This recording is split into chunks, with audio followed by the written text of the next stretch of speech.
is going to survive this. And she went to UNLV. As bad as she will feel right now, Atto, it's happened to you. It's happened to Usain Bolt. Oh, yeah. It's happened to everybody. I got thrown out of the NCAAs and probably cost UCLA the national title in '95. I've never forgotten it. I also never false started again, but still a painful memory. So she gets to sit and watch this first heat. Aaliyah Hobbs trains in Baton Rouge, Louisiana, where they have lots of speed down there. They just won the NCAA men's team title. Coach Dennis Shaver and his staff continuing to churn out champions. But now Aaliyah Hobbs in her first Olympic trials in lane 4. On her right, red and white, Gabby Thomas and Desiree Bryant on the inside in 1. Oh, wow. Being asked to stand up again. This is a shaky start to the women's 100 meters. All right, while they reset, let's check in with the field events. These 4 heats of the women's 100 underway. Top 3 in each heat go through to the semis. What kind of a start is it from Aaliyah Hobbs? Gabby Thomas out well in that red and white. Desiree Bryant on the inside in 1. It's Gabby Thomas. Gabby Thomas now. Aaliyah Hobbs comes back. Thomas with the win. Gabby Thomas with the win. She's pumped. Aaliyah Hobbs and then Desiree Bryant.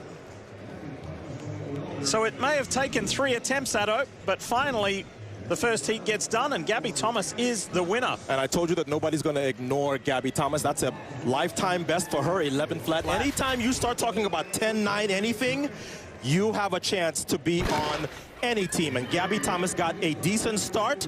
Look at Desiree Bryant. We knew she was going to get out. But now here come the closers. Hobbs and Thomas. And it's Thomas getting the better of this field despite the 2 recalls. And man, when you come in and this is the event that you have no pressure in, Lee, sometimes that is enough. And she looks like somebody who is ready to make not one, but both teams. Lifetime best in the first round for Thomas. And she just beat the 2018 outdoor national champion, Aaliyah Hobbs. 11 flat for Gabby Thomas. Hobbs and Desiree Bryant go through to the semi. 100 meters for the women, ready to go. So we've already seen the first of 4 heats. Here is number 2. And out in lane 8, Tiana Bartoletta. She already has 3 Olympic golds, leading off relays in both 2012 and 2016, and long jump individual gold from Rio. There was a late scratching. Tamari Davis was meant to be on her inside. That's why you see a vacant lane 7 there. Courtney Johnson will be in 6. And in lane 5, right in the middle, Jenna Prandini. You may remember her dive to the finish line kept Allison Felix off the 200-meter team to Rio. She's better at 200, but she can cause some problems here at 100. Cambria Sturgis, the NCAA champion in 2. Watch for her. She starts well. All in grey on the inside. She won the 100 and 200 at the NCAA championships here last week, and she's got the lead at the moment. Look at Cam, the 22-year-old, to the line. She gets it. She continues her fine running here at Hayward Field. From Kannapolis, North Carolina, Cam Sturgis gets the win in Heat 2. 11:15 the time. The youngest in the field. Didn't look like it there, right? She is part of a phenomenal North Carolina A&T program, men and women in the top 5 at the NCAAs. And she ran the fastest all-time race at the NCAAs with 10:74, barely windy. Look at how well she handled these young ladies in this race. She accelerates well and then does not give leads back. She not only won the 100 at the NCAA, she came back and won the 200. She ran that time despite a slight headwind. 10:92 is her legal best, but she looks very comfortable despite having her championships just a week ago. So Cambria Sturgis with the win in 11:15. Jenna Prandini and Tiana Bartoletta. It was a good close race. The second heat of the women's 100, and all 3 of those women advance to the semi-finals. And there are 2 more heats to come, and you will see the Dynamo, Sha'Carri Richardson. And we're almost ready to go again. By the way, the Olympic qualifying standard, if you're interested, for the women's 100 is 11:15. That's the exact time that Cam Sturgis ran in the last heat. Here's Tiana Daniels. Tiana will start in lane 3. She's the defending U.S. champion from 2 years ago, but she's struggling this year. 20 Americans have run faster. She has to set a season's best, maybe, just to advance automatically out of this. Kayla White and Caitlin Smith are inside her in lanes 1 and 2. Kiara Parker is out in 5. And Maya McCoy in 7. In lane 4 is TT Terry. Just turned pro this week after a stellar career at USC, where she set the school record and also helped her team to 2 national titles. Only Sha'Carri Richardson has run faster among Americans in 2021. She's the Pac-12 champ in both 100 and 200. JVN Oliver is in lane 6. And she's number 7 among Americans this year. Daniels in 3. Oh, it's a false start.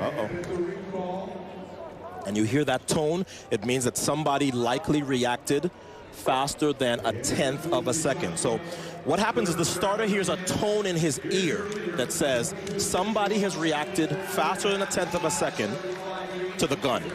If that's the case, that person can be disqualified right here. All right, Inspector. So here's another look. Get your eagle eye out.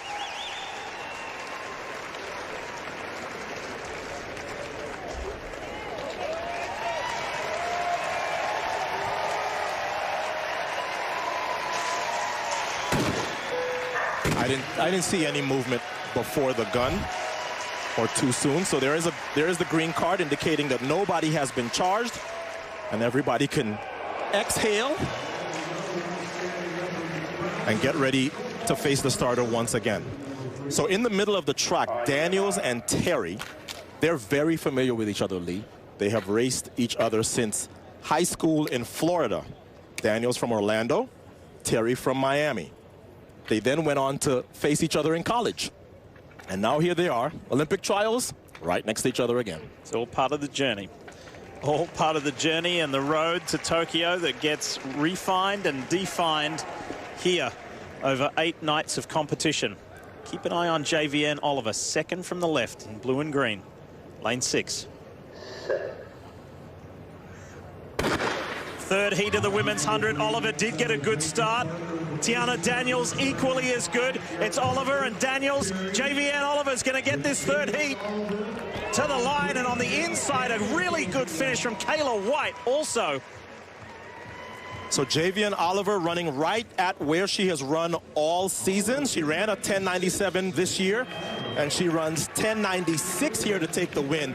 The surprise for me is how poorly TT Terry ran.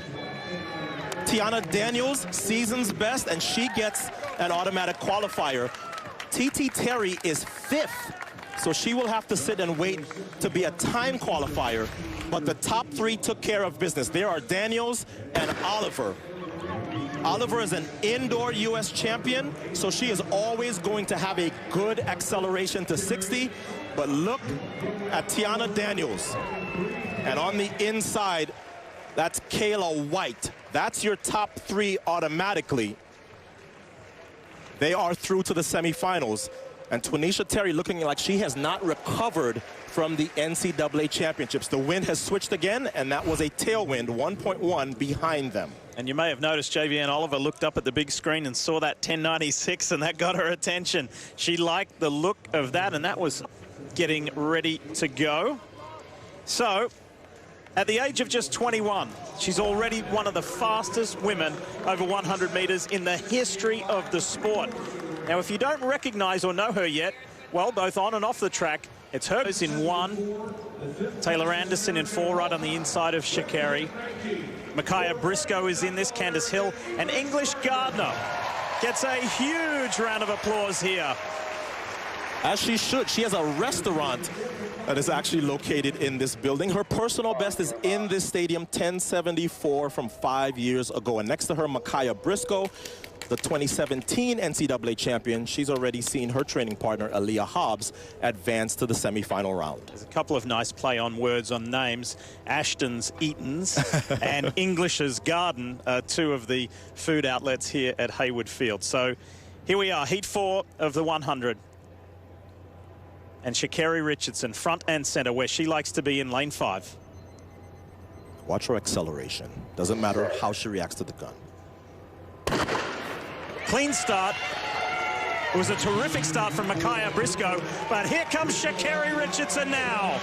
Watch her run and watch her run away. 1084. Oh, boy. You don't want to say that everybody else is running for 2 other spots, but 3 people are not beating her here, Lee. It simply is not going to happen. And I'm glad I got it in before the gun went off. She never reacts well to the gun. In fact, if you look, she had a little flinch before the gun, so she was rocking back as the gun sounded. It didn't matter. She has so much belief in her top-end speed. Look here, look at the little flinch before the gun. Right, so she's not the best reactor to the gun, but she has so much faith in her top-end speed as well as her ability to accelerate. She knows nobody can hang with me in the second half of the race. And I talked about the frontside mechanics. Everything is knees and arms. There is nothing trailing behind her. As a coach, this is what you spend all day telling your sprinters to do. Sha'Carri Richardson has it in spades. And now we're going to go inside what we just saw. Sha'Carri Richardson, in the middle right there, highest top-end speed, 23.3 miles an hour. That's higher than anybody else. Let's see when she hit her absolute top-end speed. She hit it just at about 60 meters. Look at that, 24.1. So she's pulling away the entire time. And that's why I said, Lee, the race is really for the other 2 spots for the U.S. team, because as long as she continues to look like this, 3 people aren't going to be ahead of her. And there it is. The Intel technology showing us a different view of Sha'Carri Richardson's heat victory. The hair, the nails, the speed, the personality, and the win. It all goes together. Briscoe and Gardner, they'll also go through to the final. Here's Lewis Johnson. All right, and Sha'Carri's still having a great time here with all of this. So just being out here on this Olympic trials stage for the first time, what are your thoughts? What are you feeling? My thoughts is, I know this is basically the biggest race of my life, biggest track meet of my life, but continue just to think this is what I do on a day-to-day basis. So coming into the meet, just another day, another meet. Another meet, but it's a big one. You got to see some numbers there and some graphs. What did you think about seeing where you got to your top-end speed and how all that worked for you? Actually, that was really cool seeing that and just making me dissect my race, understanding more before I get back to my coach. And we talk about what we need to do, what we need to clean up for these next 2 rounds. But seeing that, I just know my strong points, and, of course, my weaknesses. It must be challenging to try to hold yourself together in this preliminary round because it seems like you just want to explode. How do you manage each round to get to that final to then try and make the team? First of all, hold on. Hey, Mom! Okay. Hey, but definitely just coming into this first round, of course, every time I touch the track, I want to do what it is that I'm capable of doing. But, of course, me and Coach, we've talked. We understand race by race, round by round, give them hell every time. All right, Sha'Carri, that's a heck of a start. America knows who you are now. And it's Sha'Carri. Sha'Carri. Sha'Carri. We got it. Okay. She has said in the past, if you don't pronounce my name right, I'll ensure you will. And she doesn't want only America to know her name. She wants the world to know her name. And you kind of get the feeling after Tokyo this year, this summer, the world will. So